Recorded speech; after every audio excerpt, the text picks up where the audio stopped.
চলার পথে হেফাজত করে।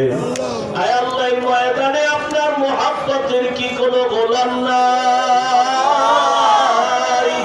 আয় আল্লাহ, তার উসিলায় আমাদের মাফ করে দেন। পেছন দিকে টাইনা রাখ, ও যেন আমার আদালতের দিকে আসতে না পারে। যদি আমার আদালতের দিকে আগায়, আমি তো আর বিচার করতে পারবো না। জাহান্নামের আগুন এই মানুষগুলোকে পেটের মধ্যে নিয়ে নিবে। আল্লাহর অর্ডারে ফেরেশতারা জাহান্নামের গলায় শিকল লাগাইয়া ৭০,০০০ কইরা একটা শিকলের গোড়ায় জাহান্নামের ধরবে, ধইরা রাখতে পারবে না। এত চিল্লানি দিয়া বলবে, আল্লাহ বেনামাজি গুনাহগার আমার খোরাকগুলো দাও ক্ষুধা। আল্লাহ পাক নবী বলেন, আল্লাহর ফেরেশতারা যখন ধরে রাখতে পারবে না, তখন আমি মুহাম্মদের অন্তরে বড় মায়া, আমি সাথে সাথে। আম্মা জান আয়েশা রাদিয়াল্লাহু আনহা বলেন, নবীজিকে আমি জিজ্ঞাসা করলাম, নবী আমার রুমে বসে কাঁদেন কেন? নবী বলেন, ও আয়েশা, হাসরের ময়দানে আমার উম্মতের কি উপায় হবে, এই চিন্তায় আমি কান্না করতেছি। আম্মা জান বলেন, ও নবী, হাসরের মাঠটা কেমন হবে?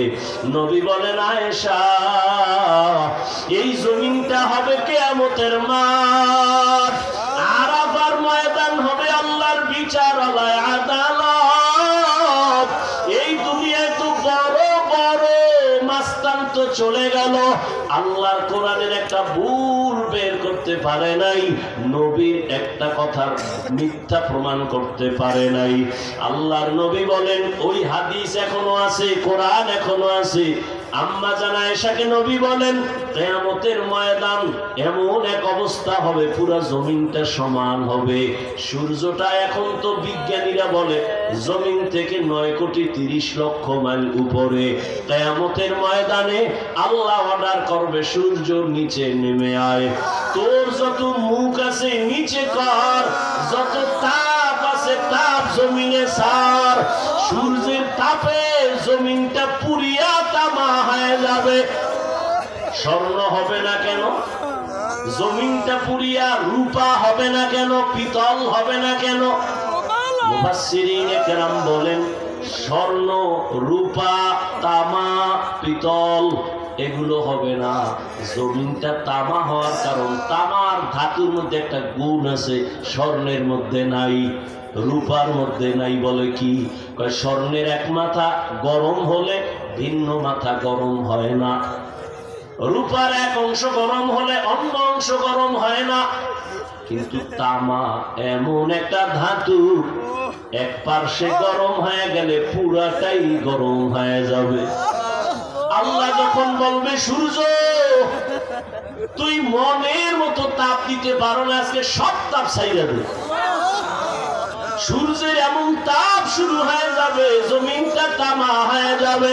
নবী কান্না করেন আর বলেন, আয়েশা, অন্যদিকে জাহান্নামের আওয়াজ, জাহান্নাম চিল্লায়া বলবে, আল্লাহ বেনামাজি কই, বেপরদাওয়ালা গুনাহগারেরা কই, আমার পেটের মধ্যে দাও, আমার পেটে বড় ক্ষুধা।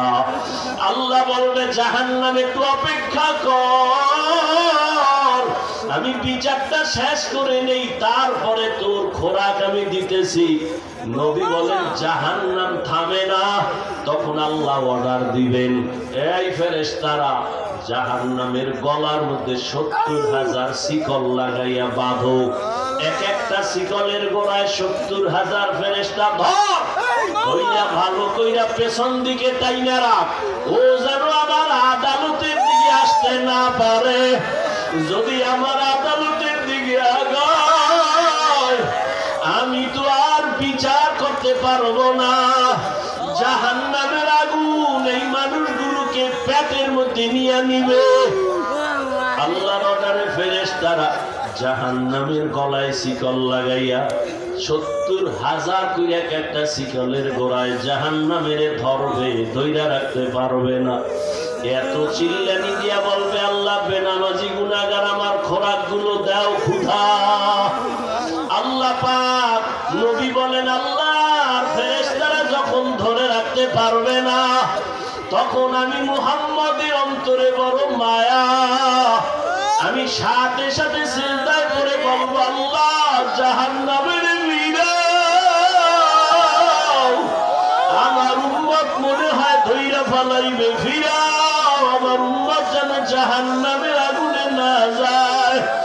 আমার উম্মত যদি জাহান্নামে যায় আমি জান্নাতে যাব না। তখন আল্লাহ বলবে, নবী আপনি মাথা উঠাইয়া দেন, কাঁদিয়েন না, আপনার কান্না আমি সহ্য করতে পারি না। আমি মাথা উঠাইয়া দিব। আল্লাহ পাক দেখে জাহান্নাম এখনো দাঁড়ায় না, শিকলেও ধরে রাখতে পারে না। তখন আল্লাহ আমার সান্ত্বনার জন্য একটু কুদরতি হাতের পানি ফেরেশতারে দিয়া বলবে, জাহান্নামের গায়ে ছিটায়া দাও। যখন জাহান্নামের গায়ে আল্লাহর দেওয়া কুদরতের পানিটা ছিটায় দিবে, জাহান্নাম দ্রুত গতিতে পেছনে ভাগতে থাকবে।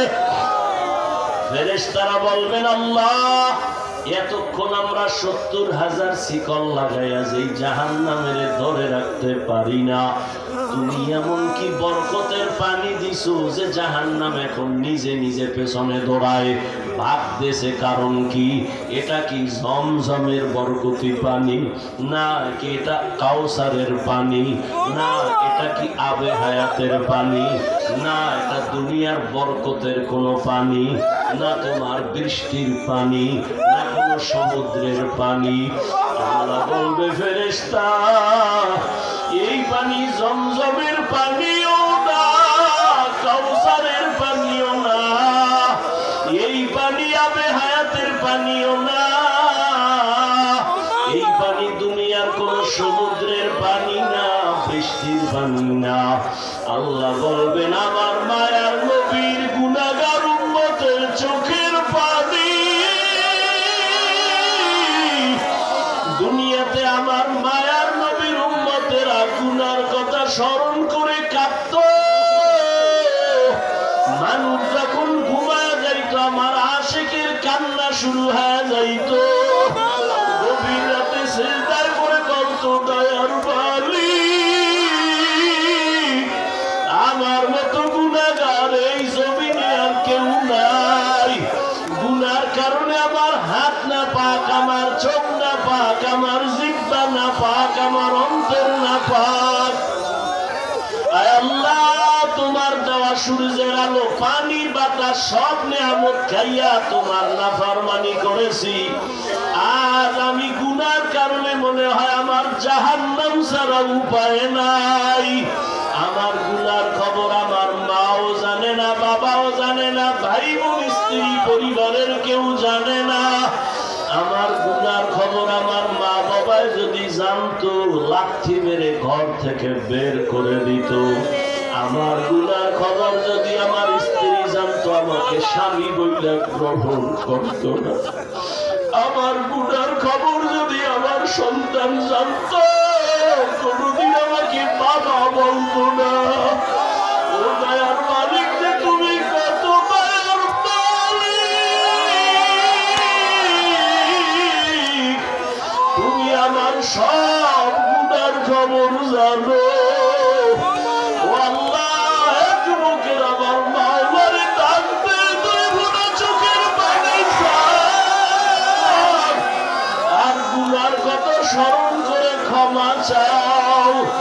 আর আল্লাহরে বলো, আমার মাওলা যে কেমন দয়ার মাওলা। ওরে দরওয়াজা জানালা বন্ধ করে মোবাইলে তারা যে গুনাহ করেছ, ওই দরওয়াজা জানালার ভেতরে গুনার খবর মাও জানে না, বাবাও জানে না।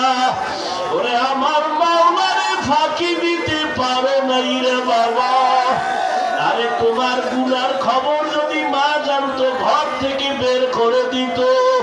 কিন্তু আমার মাওলা যে কেমন দয়ার মালিক, গুনাহ করছি দেখছি, এরপরও ঘরের থেকে বের করে দেয় নাই, সম্মানের চেয়ার থেকে ফালাইয়া দেয় নাই। ও আল্লাহর বান্দারা, আজকে বাড়ি পাইছো, গাড়ি পাইছো, সন্তান, বিবি, পরিবার, ক্ষমতা সবই পাইলা, কিন্তু আজকে যেইগুলি পাইয়া পাগল,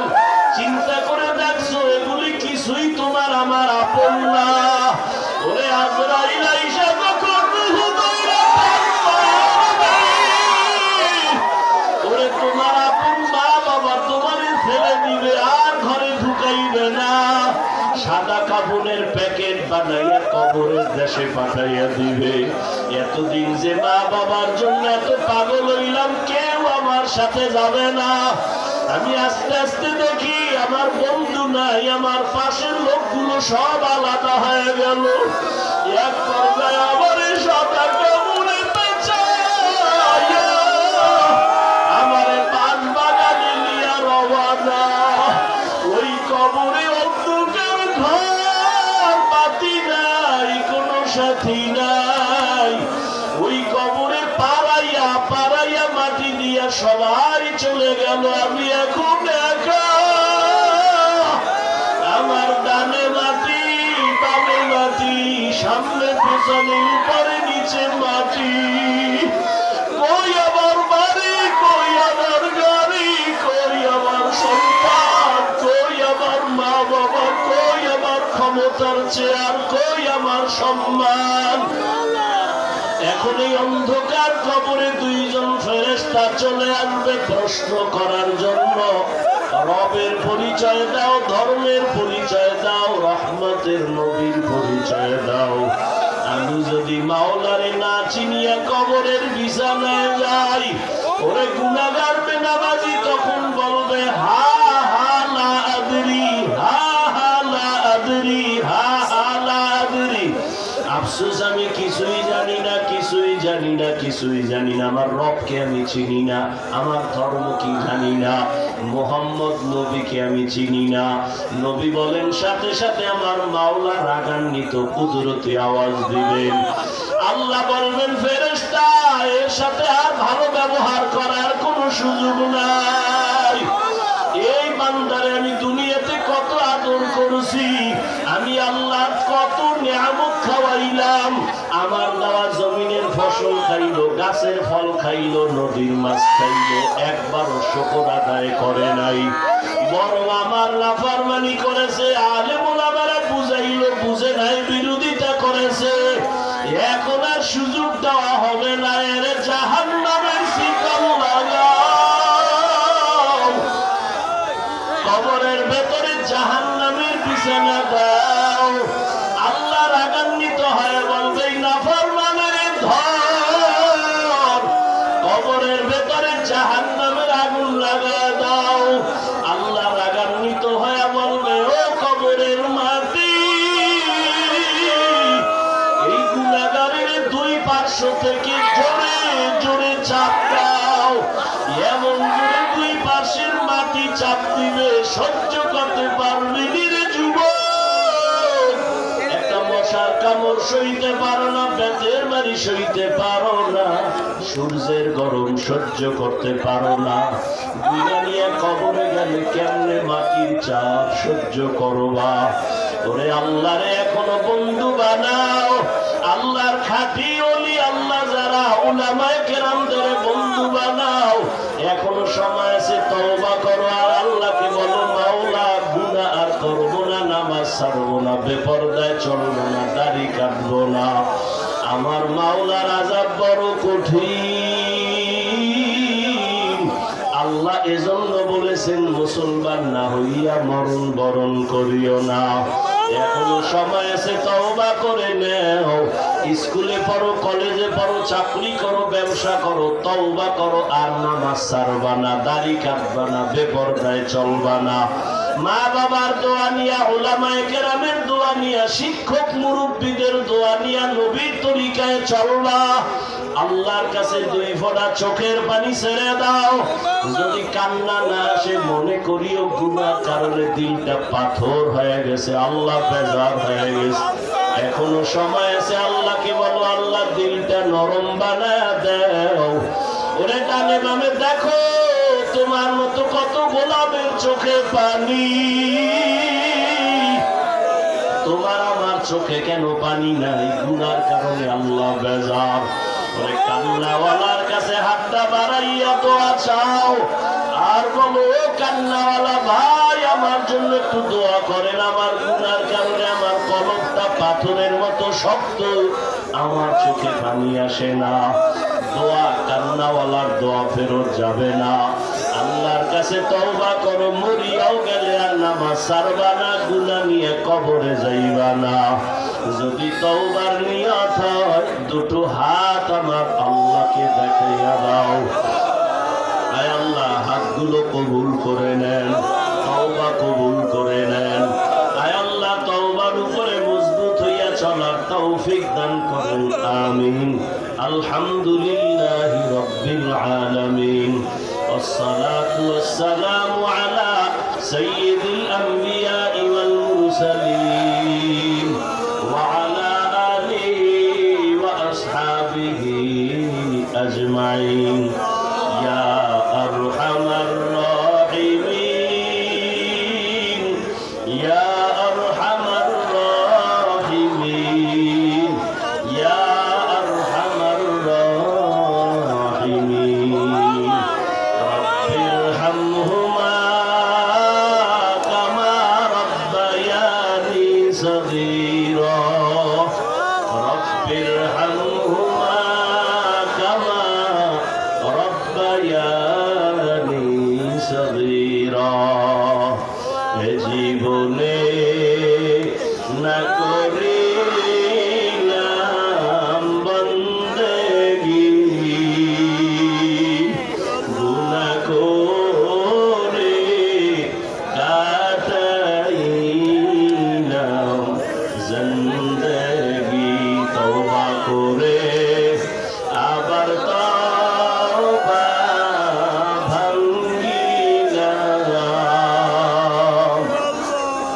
অবশেষে খাঁটি তওবা করিলাম অবশেষে খাঁটি তওবা করিলাম। ইয়া আল্লাহ, কুদরতের নজর দিয়া তাকায় দেখেন কত উলামায়ে কেরাম, কত মুরব্বী হাজী সাহেব, কত ব্যবসায়ী চাকরিজীবী, পর্দার আড়ালের মা বোনেরা, কলিজার যুবক আমার ছাত্র বাবারা, ও আল্লাহ তাকায় দেখেন এই গোলামেরা কি চায়। ও আল্লাহ, সবাই জাহান্নামের আগুন থেকে ক্ষমা চায়, মুক্তি চায়। আয় আল্লাহ, শয়তানের ধোকায় পড়ে গুনাহ করেছি, আর গুনাহ করব না রে আল্লাহ। তওবার নিয়তে হাত তুললাম, আর নামাজ ছাড়বো না, দাড়ি কাটবো না, বেপরদায় চলবো না, মা বাবারে কষ্ট দিব না, বেয়াদবি করব না, শিক্ষক মুরব্বীদের সাথে বেয়াদবি করব না, উলামায়ে কেরামের পরামর্শ নিয়ে নবীর তরিকা মেনে চলবো। আয় আল্লাহ, আমাদের জীবনের তওবা কবুল করে নেন, জীবনের গুনাহ মাফ করে দেন। আয় আল্লাহ, মাহফিল কবুল করে নেন, আয়োজনকারী সহযোগিতাকারীদের কবুল করে নেন। আয় আল্লাহ, মাদ্রাসা কবুল করে নেন, মসজিদ কবুল করে নেন, সারা দুনিয়াবাসীকে মাফ করে দেন। আয় আল্লাহ, বিদেশের ঘরে যারা ব্যবসা চাকরি করে হেফাজত করেন, মুসলমানের হেফাজত করেন, বাংলাদেশ শান্তির দেশ বানায় দেন, জালেমদের জুলুম থেকে হেফাজত করেন, হিংসা দূর করে মোহাব্বত বাড়ায় দেন। আয় আল্লাহ, মা বোনদের আবেদা বানায় দেন, পর্দানিশী বানায় দেন, সন্তানগুলো নেককার বানায় দেন। আয় আল্লাহ, যারা লেখাপড়া করে পরীক্ষার্থী কামিয়াবি দান করেন, আমার কলিজার প্রত্যেকটা যুবকের কবুল করে নেন। আয় আল্লাহ, নামাজি কোরআন তেলাওয়াতকারী বানায় দেন, মোবাইলের গুনাহের থেকে হেফাজত করেন আল্লাহ। আয় আল্লাহ, সারা দুনিয়াবাসীকে মাফ করে দেন, নবীজির সুন্নাতওয়ালা জিন্দেগি দান করেন, নবীজির রওজায় গিয়া সালাম দেওয়ার তৌফিক দান করেন, বাইতুল্লাহর গিলাফ ধরে লাব্বাইক বলার তৌফিক দান করেন। আয় আল্লাহ, সবার ব্যবসা বাণিজ্য, চাকরি ব্যবসা, রুজি রোজগারে বরকত হালাল ভাবে বাড়ায় দেন, অভাব দূর করে দেন, ঋণ আদায়ের ব্যবস্থা করে দেন। নবীজির মুহাব্বতে আমাদের দোয়া কবুল করে নেন। আয় আল্লাহ, হেদায়েতের নূর দিয়া সিনাটা ভরপুর করে দেন। আপনার আপনার আশিক নবীর আশিক হওয়ার তৌফিক দান করেন, সুন্নতওয়ালা জিন্দেগি আমাদের দান করেন, ইজ্জতের হেফাজত করেন, আমাদের জান মাল আহাল পরিবার হেফাজত করেন আল্লাহ, দিলের নেক আশা পুরায় দেন। আয় আল্লাহ, কোরআন ও হাদিসের ইলমের নূর সিনায় দান করেন আল্লাহ। আয় আল্লাহ, গুনাহের প্রতি ঘৃণা জমা দেন। আয় আল্লাহ, নারীদের ফিতনা থেকে হেফাজত করেন। আয় আল্লাহ, সমস্ত ফিতনা থেকে হেফাজত করেন। নবীজির মুহাব্বতে দোয়া কবুল করে নেন। وصلى الله تعالى على خير خلقه محمد وعلى آله وأصحابه أجمعين آمين